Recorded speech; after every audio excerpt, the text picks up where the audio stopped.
Hinterlands, who's who. G'day guys, how's it going? My name is AussieTash and we are back with another video on Hinterlands, learning about all things Canadian animals, wildlife, just absolutely loving it. Let's get into this episode. The first animal, the chipmunk. Oh, they're so cute.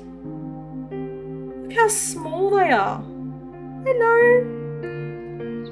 Chipmunks are the smallest members of the squirrel family. So tiny.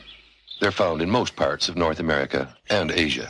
Wow. Fallen logs, tree stumps, piles of brush or rock provide good homes.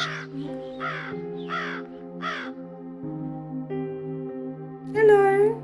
So cute. How often do you see a chipmunk? Because they're so Seeds small. are the main source of food, and much of a chipmunk's daily activity is spent in collecting them. Oh.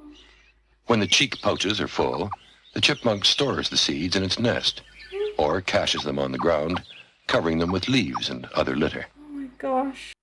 Oh wow.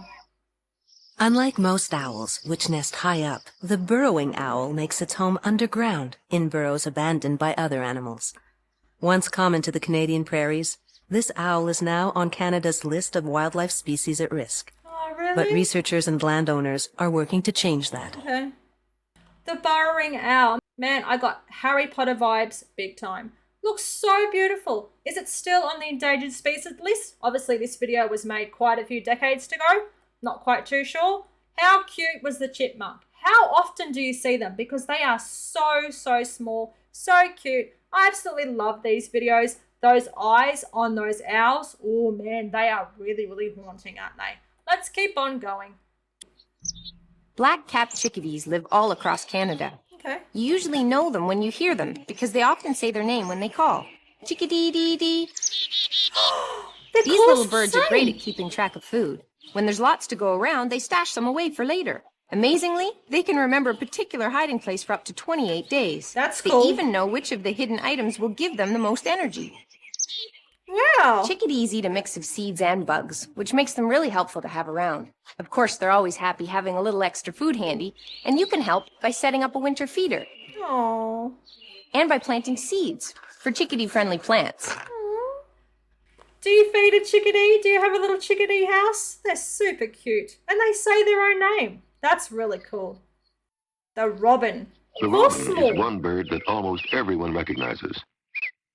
Its cheerful song usually signals the beginning of spring. Oh, it's springtime now, nests isn't in it? trees and bushes, and even occasionally in buildings. 3 or 4 bluish-green eggs are incubated by the female for 12 days. The newborn robins are fed a diet of earthworms, caterpillars, moths, and other insects. It takes about 13 days for the young to fly, and during that period, many of them fall prey to cats, squirrels, and crows. The robin will vigorously defend its territory against other intruders, even a stuffed robin. Oh, so tiny. Okay, so we've got the chickadee and the robin. They're so small, so cute, but have that very distinct call and sound, don't they? Guys, let me know in spring. It's just spring in Canada. It's starting. Are you hearing the sound and the call of the robin? Or do you hear the chickadee? That sounded so cute. Do you have a little house with chickadee seeds to fit so they can come and feed and hang around? The memory, 28 days of where they hide their food for their feasts. Man, I don't remember. If I hide some food, I ain't going to remember where I've left it 28 days later. Or chances are my teenagers have stolen it and eaten it by then. Really loving these stories. They are super cute. I love the Hinterland series so much. The aristocrat among ducks is the canvasback, named after the drake's white back. Wow. They can be distinguished by their sloping foreheads and long bills. It is a bit slopey, isn't it? Like, The hen's slate-brown coloring is more subdued than the striking plumage of her mate. The canvasback breeds on small permanent marshes, but rarely along large stretches of open water. Once a common bird, the canvasback is now growing scarce. oh, really? Wow. It is a hardy duck which arrives very early in spring, nests in the parklands of western Canada, and returns south when the waters of the north become frozen. The swift fox, the Newfoundland martin, Aw. These are just a few of the species at risk in Canada today because of human activities threatening their habitat. But it's not just wildlife that's at risk. Think about it. Healthy habitats are essential to healthy wildlife, and ultimately, a healthy environment for us humans. Oh, look at that picture. The good news is we can all do things to better coexist with wildlife. It's all about protecting and revitalizing wildlife habitat. For instance, when you're hiking, stay on the trail to avoid disturbing wild plants and animals. When you're shopping, you can help reduce waste by using a cloth bag A tote or a bag. recycled one. In your community, get involved in wildlife habitat conservation efforts. And that's just a start, because That's cool. individually and collectively, we can all do our part to help species at risk. What a cool campaign that is. Absolutely loved it. Oh, look at the wolf, man. You look a bit scary, don't you? You look like my husky. You got the eyes of my husky and the face of my husky. Oh.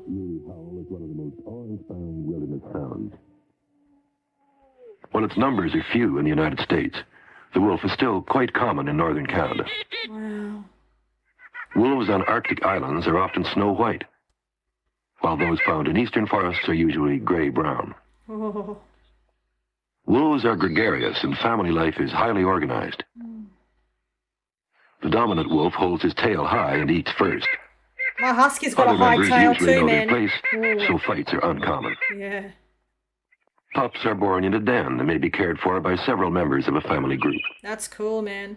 For more information about the wolf, contact the Canadian Wildlife Service, Ottawa. The wolf. Wow. Guys, let me know your stories. Have you had many encounters with a Canadian wolf? Oh my gosh, huskies must be descendants of a wolf because my husky has so many similar features of the wolf. The long high tail, the facial features, how tall and broad it stands, just beautiful. The wolf's beautiful. My husky Mazikeen's beautiful. I absolutely love this series of Hinterland. You're not only learning about animals, but also endangered species and wildlife preservation. So that's really, really cool. That was the video for today, guys. I think we've got one more in the Hinterland series to come. So keep on watching. If you liked the video, please jump on, smash the like button, leave a comment, and remember to subscribe. That really helps me out. Cheers from down under. Take care. Bye.